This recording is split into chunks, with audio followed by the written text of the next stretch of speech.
finding out more about Declara, which is a Silicon Valley startup, through the eyes of its CEO and co-founder Ramona Pierson. How does this startup combine search and social networking? How does it mimic the brain of the woman who sits in front of me and her observations of old age homes? We're going to find out right now. Ramona, when you left hospital and you had to, after a long period of time there, after a terrible accident at the age of 22 that left you in a coma for 18 months, how did you end up in an old age home?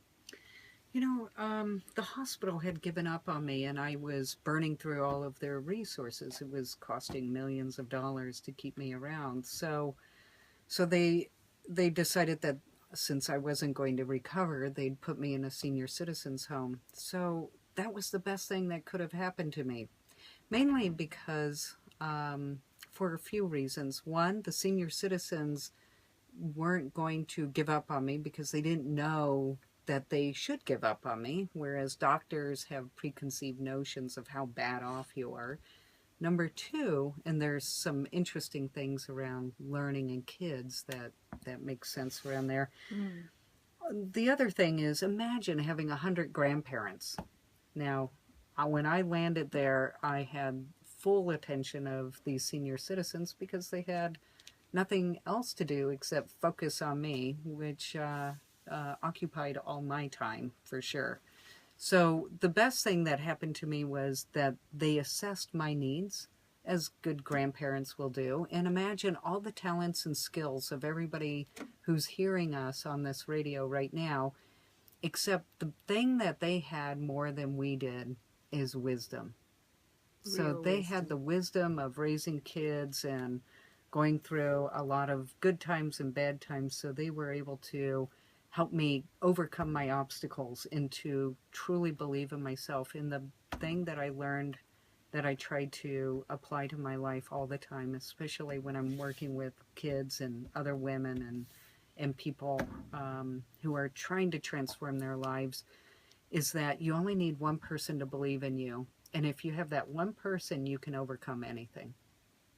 Can you share with us how you were very alone prior to this, prior to being in this situation of an old age home? Because people might not understand, how you were completely on your own.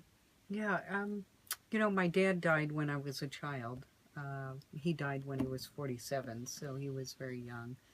And my brothers and sisters all ended up in different homes, and so we all grew up separated. And then, and I had been very much a very self-disciplined and a self-made person, and very focused on building my life, going to college, and bettering myself. And I didn't need anybody. That's why it was so amazing that the senior citizens reached out across my loneliness and connected with me and transformed my life in so many ways. So the path, even though it was a really terrible thing, I think that they really put me on track to become a much more social and integrated person. Tell me about the path to Declara, which develops tools to revolutionize learning. So everybody has to go to Declara.com and pre-register for our consumer app that's coming out. So what we're doing, it's very interesting. We started out working in ministries and enterprise, really helping people learn faster, more efficiently by creating a cognitive graph and looking at how you learn, the people you learn with, what your interests and intent are, and creates an expert graph. And by doing so, we're able to understand the context in which you're learning and connect you to the right people and the right content at the right time. What we're doing now is, right now, probably the sum of all human knowledge can be accessed by a cell phone. Absolutely. And there are 3 billion people who are connected in the internet. Now, what if we could use our algorithms to connect and make at least one of those 3 billion people your teacher around one thing? So each of us can teach one thing. And what if we could find out and surface what that one thing is and actually connect those 3 billion people? And what if we could make sense of all that content that's out there and be able to connect that to you at the right time? So essentially what we're doing is something much more nuanced than Google. So Google boils the ocean. We're making sense of the ocean. So we can help you learn anything at the right time, in the right way. So this is similar to a search navigational platform? Much better. It's the next generation. So it's like it's an customized. Yes. According to what I desire, the problems I want to solve or the skills I want to learn. Yes. And what if you want to actually teach people? So you're creating so much content at the radio station right now. What if you could curate that content and reach a bunch of people around some context or subject area that somebody wants to really connect to? So the power of your voice going out there could change somebody's life. And we want to empower people to be teachers as well as learners. Fascinating. You're really going to help people tap into collective intelligence then. Yes. In a different way. Very relational way. Yes, very relational way. And not have to be, we should not have to wait for education to be fixed. We should all be the education. I understand you're very passionate about mentorship, particularly for women who are trying to make their way through life and learn or advance themselves. Can you explain a little there? Yeah, my whole life I've connected in with women and young girls and helping them reach their dreams, whether it's coaching them to race bikes or build a business or start a business, raise funds. One of the hardest things that I see right now is raising money. We have a lot of women that are coming out of schools and they should start businesses. They are innovators. They're inventing things.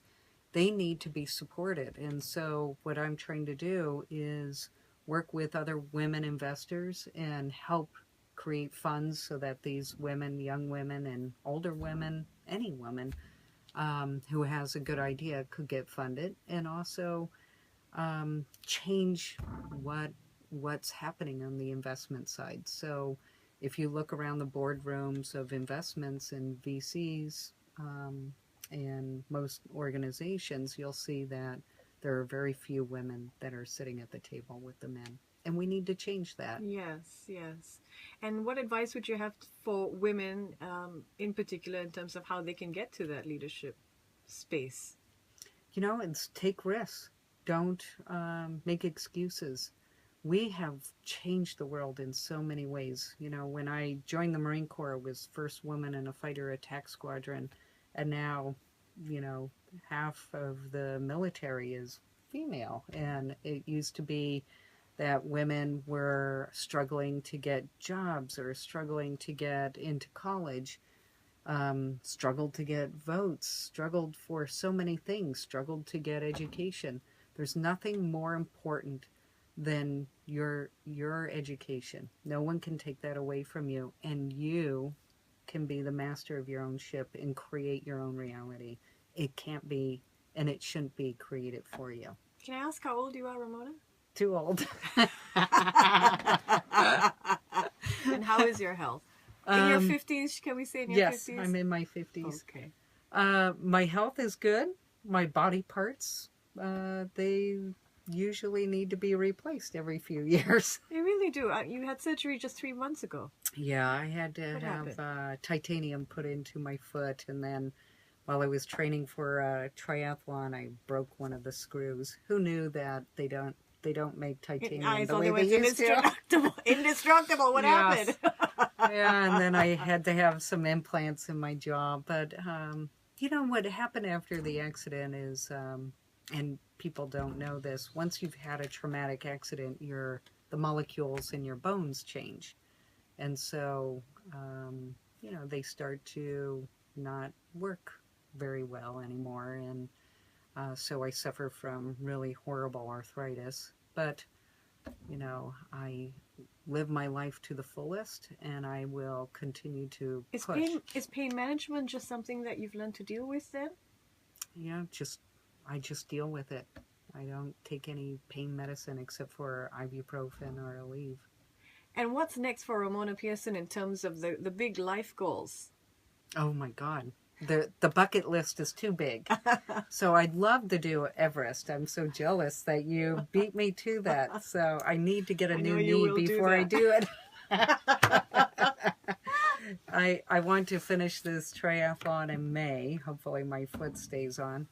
And then I just have so many things. One of my passions, you know, the world is changing very rapidly, and I want to see some of these things before our glaciers are melted and all of that is happening. So I have my bucket list of things I want to see in the world.